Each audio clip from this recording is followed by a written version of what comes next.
మీ వ్యాపార ప్రకటనల కోసం ఈ నంబర్ను సంప్రదించండి. నమస్కారం సార్. సార్, లాస్య నందిత గారి మరణానికి ఒక ప్రత్యక్ష సాక్షి బయటకు వచ్చి మాట్లాడారంట కదా, ఇంతకు ఎవరు ప్రత్యక్ష సాక్షి, ఏం మాట్లాడారు సార్?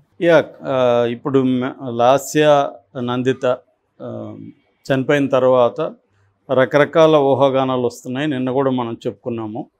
ఆమె ఎలా చనిపోయింది, దానికి ఆ యాక్సిడెంట్ ఎలా జరిగింది ఏంటి అనేది రకరకాల ఊహాగానాలు రావడానికి కారణం ఏంటంటే, పోలీసులు ఇంకా విచారణ జరుగుతూనే ఉంది. ఈ విచారణ కొలిక్కి వచ్చి వాళ్ళ డీటెయిల్స్ మొత్తం చెప్తే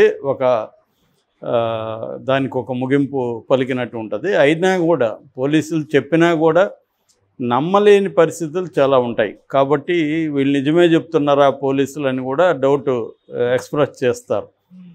ఎందుకంటే ఎక్కువ మంది ప్రజలు కామెంట్లు అవన్నీ నేను చూశాను, మన వీడియోలు కానీ వేరే వీడియోల కింద కామెంట్లు. ఎక్కువ మంది ప్రజలు ఇది కుట్ర, ఇది హత్య అనే నమ్ముతున్నారు, ప్రమాదం అని నమ్మట్లేదు. దానికి ప్రధాన కారణం ఏంటంటే, ఆమె ఎమ్మెల్యేగా ఉన్నప్పటికీ కూడా ఆ టెంపుల్కి పోకముందు అక్కడ పోలీస్ స్టేషన్కి చెప్పడం కానీ, తర్వాత ఈమెకి గన్మెన్ లేకపోవడం కానీ, అంత అర్లీ మార్నింగు ఇంటికి వెళ్ళిపోయే సికింద్రాబాద్ ఏరియాకి వెళ్తే టిఫిన్లు ఎక్కువ దొరుకుతాయి కానీ, ఇటు మళ్ళీ సేమ్ సదాశివనగర్ సదాశివపేట రూట్లో మళ్ళీ వెనక్కి వెళ్ళి ఎక్కడో దాబా ఓపెన్ చేసిందని, ఆ టిఫిన్స్ జనరల్గా దాబాల్లో టిఫిన్స్ ఉండవు, మామూలుగా ఫుడ్ ఉంటుంది. సో టిఫిన్స్ అనేది సికింద్రాబాద్ ఏరియాలోనే మనకు రైల్వే స్టేషన్ ఏరియాలో ఎక్కడో చోట దొరుకుతుంది. అర్లీగా ఓపెన్ చేసేది ఆ ఏరియాలో చేస్తారు. సో ఇవన్నీ కొద్దిగా డౌట్ఫుల్గా ఉంది. రెండోది, అమ్మాయి పాపను కూడా వాళ్ళ అక్క కూతురు శ్లోక అనే పాప ఉంటుంది, 12 years, తనని వదిలేసి వాళ్ళిద్దరే ఎందుకు వెళ్ళారు అనేది ఒకటి తెలీదు. తర్వాత అది దాదాపు 500 అడుగులు కారు వెళ్ళినట్టుగా ఉంది. అది కారే వెళ్ళిందా అంటే కొట్టినాక అంత దూరం వెళ్ళిందా, లేకపోతే టిప్పర్ ఏదన్నా గుద్దినప్పుడు అది లాక్కెళ్ళిందా టిప్పరు, ఇలాగా రకరకాల ఊహాగానాలు ఉన్నాయి. లేదా ఇంతసేపటికి కారే వెళ్ళి టిప్పర్ను గుద్దిందనే మాట వినిపిస్తుంది, కానీ అసలు టిప్పర్ వచ్చి కారును కొట్టుండొచ్చు కదా రివర్స్లో, అంటే ఒకవేళ కుట్రగా ఏదన్నా ఉంటే కొట్టుండొచ్చు కదా అనేది. అంటే అతనేమో నాకేమీ గుర్తులేదని చెబుతున్నాడు, ఎవరు ఆకాష్ అనే డ్రైవరు. సో ఇలాగ రకరకాల గందరగోళం ఉంది. ఇంకా సీటుకి సంబంధించి కూడా ఫ్రంట్లో కూర్చునిందని ఒకరు చెప్తున్నారు, లేదు బ్యాక్లో కూర్చుందంట అని చెప్తున్నారు. ఇలాగ రకరకాలుగా దాని మీద వస్తున్నాయి కాబట్టి ఈ కథనాలు వినిపిస్తుంది. సో ప్రాపర్ ఇన్వెస్టిగేట్ చేసి ఎవ్రీ డీటెయిల్ పోలీసులు చెప్పకపోతే దీని మీద అనుమానాలు ఎక్కువ ఉంటాయి. అయితే ఈ కాంటెక్స్ట్లో ప్రత్యక్ష సాక్షి ఒకరు చెప్పారు, ఇది కుట్రే అని చెప్పారు అని ఒక వార్త వైరల్ అవుతుంది. నేను ఆ వీడియోలను చూశాను. ఆ ప్రత్యక్ష సాక్షి ఎవరంటే వాళ్ళ అక్కే. మామూలుగా ఇద్దరు ఇప్పటివరకు ఏంటంటే నివేదిత ఒక అక్క, అమ్మ నివేదిత పాప వెళ్ళారని చెప్తున్నారు. కానీ అక్క ఏం చెప్తుందంటే ఆమె కూడా క్లియర్గా ఇంతమంది వెళ్ళామని చెప్పట్లే, 5-6 people అంటుంది. 5-6 people అనేది ఎవరు చెప్పరు కదా. ఇప్పుడు 5 మందో 6 మందో కరెక్ట్గా చెప్పాలి, అటు ఇటుగా చెప్తుంది మాటలు. మరి ఆమె కూడా అంత నిర్దిష్టంగా క్లియర్గా అన్ని విషయాల్ని ఒక ఆర్డర్లో చెప్పట్లేదు. ఆమెమి దుఃఖంతో కూడా చెప్పలేదు అనేది కూడా నీట్గా ఉంది, బాగా మాట్లాడుతుంది, స్టేబుల్గా ఉంది.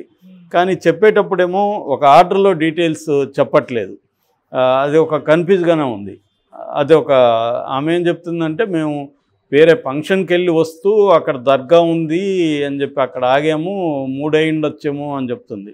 అక్కడ వేరే ఛానల్ వాళ్ళు ఆ దర్గా దగ్గర ఉన్న ఒక టైలర్ బేగం ఉంది, ఆ బేగంతో ఇంటర్వ్యూ చేసినప్పుడు బేగం ఏం చెప్తుందంటే, వాళ్ళ అక్క 2-3 సార్లు వచ్చింది, ఈసారి వచ్చినప్పుడు నేను మా చెల్లెని తీసుకొని వస్తాను, తను ఎమ్మెల్యే అని కూడా చెప్పింది. ఆ తర్వాత ముందు వెహికల్ వాళ్ళు వచ్చారు, 11-11 అలా వచ్చారు. ఆ తర్వాత ఇంకొక వెహికల్ వచ్చారు, వాళ్ళు 4-5 గంటలు ఇక్కడ కూర్చున్నారు అని ఆమె చెప్తుంది. ఇప్పుడు ఈ ప్రత్యక్ష సాక్షి అనే పేరుతో వాళ్ళ అక్క ఏం చెప్తుందంటే, వేరే దగ్గర నుంచి వస్తూ అక్కడ దర్గా ఉంది, పూజ చేసుకుని పోదాం అనుకుని మేము అక్కడ ఆగాము, సో మళ్ళీ మేము వచ్చేసాము, అందరూ కలిసే వచ్చామని ఆమె చెప్తుంది. పోయేటప్పుడు కూడా ఈ బేగం ఏం చెప్తుందంటే, ముందు ఒక కారు వెళ్ళింది, తర్వాత కొంత గ్యాప్ ఇచ్చి ఇంకోటి వెళ్ళిందని చెప్తున్నారు. మరి అందరూ కలిసి వస్తే అందరూ ఒకసారికి వెళ్తారు కదా.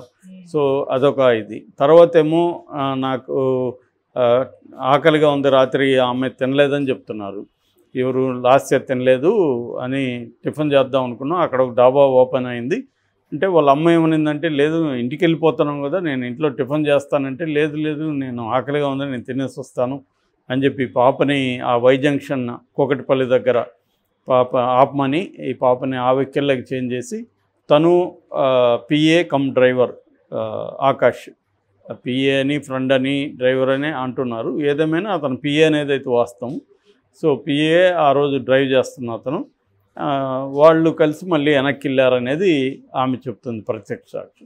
ఇంకా చనిపోయిన తర్వాత ఏం జరిగిందనేది ఇంకొక వాళ్ళ కూతురు, ఈ అక్క కూతురు, పెద్ద అమ్మాయి, టీనేజ్ అమ్మాయి, ఆ అమ్మాయి ఏం చెప్తుందంటే, మా అక్కకి ఆకాష్ కాల్ చేశాడు అరౌండ్ 5:20కి అలాగా కాల్ చేశాడు మార్నింగు. అంటే మేము ఇంటికి వచ్చినాక ఒక 20 మినిట్స్కి అలా కాల్ వచ్చింది. ఇట్లా యాక్సిడెంట్ జరిగింది, మాకిద్దరికి గాయాలైనాయి, ఆమె స్పృహ తప్పిపోయింది, నాకు ఇప్పుడు స్పృహ తప్పింది, నా కాళ్ళు కూడా ఏం కదలట్లేదు అని ఫోన్ చేశాడు. దాంతో ఈ అమ్మాయి లైన్లోకి ఈ లక్క కూతురు ఫోన్ తను మళ్ళీ ఆ నెంబర్కి ఫోన్ చేసింది. ఫోన్ చేసి తను కూడా 108కి ట్రై చేసింది. అతను కూడా ట్రై చేస్తున్నాను అన్నాడు.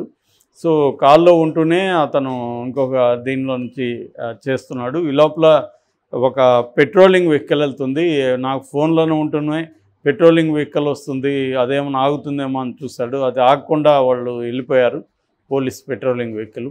దాని తర్వాత ఇంకొక ప్రైవేట్ వెహికల్ వచ్చింది, వాళ్ళు ఆగారు, ఆగి దిగి కారులో చూశారు. అప్పుడు కూడా ఉండు, ఒక్క నిమిషం లైన్లోనే ఉండని అతను ఆకాష్ వాళ్ళని రిక్వెస్ట్ చేశాడు, సార్ మీరు 108కి ఫోన్లు చేయండి, నా ఫోన్ నుంచి వెళ్ళట్లేదు, మీరు ఫోన్లు చేయండి సార్ అని చెప్తే కూడా వాళ్ళు ఏమీ పట్టించుకోకుండా మళ్ళీ కారు ఎక్కి వెళ్ళిపోయారు, అసలు హెల్ప్ చేయలేదు.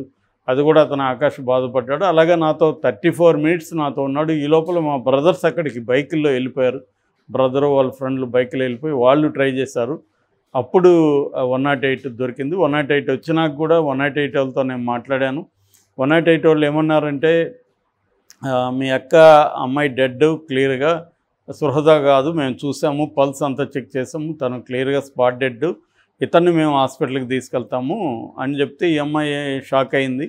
నేను షాక్ అయ్యాను, లేదు ఆమెను కూడా మీరు హాస్పిటల్కి తీసుకెళ్ళండి అని చెప్తే, లేదు మేము డెడ్ బాడీని తీసుకెళ్తే హాస్పిటల్ చేర్చుకో, అతనికి ఇమీడియట్గా కావాలి ట్రీట్మెంటు అని ఆ అంబులెన్స్ అతను చెప్పాడు. లేదు ఆమె ఎవరో కాదు, ఎమ్మెల్యే ఆమె అని నేను చెప్పాను. దాంతో వాళ్ళు మళ్ళీ నెట్కి వెళ్ళి ఇంటర్నెట్లో చెక్ చేశారు. చెక్ చేస్తే ఎమ్మెల్యే అని తెలిసింది. ఈ లోపల మా బ్రదర్స్ అక్కడికి వెళ్ళినాక వీళ్ళు ఇద్దరిని తీసుకెళ్లారు. ఇద్దరిని తీసుకెళ్తే హాస్పిటల్లో ఆల్రెడీ మా అక్క డెడ్ అని చెప్పేశారు, అతనికి ట్రీట్మెంట్ ఇచ్చారు అనేది ఆమె ప్రత్యక్షంగా, అంటే ఫోన్లో ప్రత్యక్షంగా అక్కడ లేదు, వాళ్ళ బ్రదర్ ఉన్నారు. ఫోన్లో ఆమె 34 మినిట్స్ 5:26కి ఆమె ఫోన్ చేసింది, కాల్ చూసి చెప్తుంది. అట్లాగే అంబులెన్స్కి కూడా ఈమె లొకేషన్ అతను షేర్ చేయలేకపోతా ఉంటే ఈమె లొకేషన్ కూడా అంబులెన్స్ వాళ్ళకి 5:26కి లొకేషన్ షేర్ చేసింది. సో అప్పటి నుంచి అంబులెన్స్ వాళ్ళతో ఈమె టచ్లో ఉంది. దాదాపు 34 మినిట్స్ పట్టింది, ఏది యాక్సిడెంట్ నుంచి వీళ్ళకి కాల్ చేసినాక, ఈమె ఆకాష్ కాల్ చేసినాక అంబులెన్స్ వచ్చి వీళ్ళని తీసుకుపోవడానికి 34 మినిట్స్ అంబులెన్స్ అక్కడ చేరడానికి. ఓకే, చేరినాక మళ్ళీ ఒక 10 మినిట్స్ పైన పట్టు ఉండదు హాస్పిటల్కి వెళ్ళడానికి. అంటే మనకు మామూలుగా ఏంటంటే, నేను కూడా ప్రత్యక్షంగా ఒక అనుభవం చూశాను.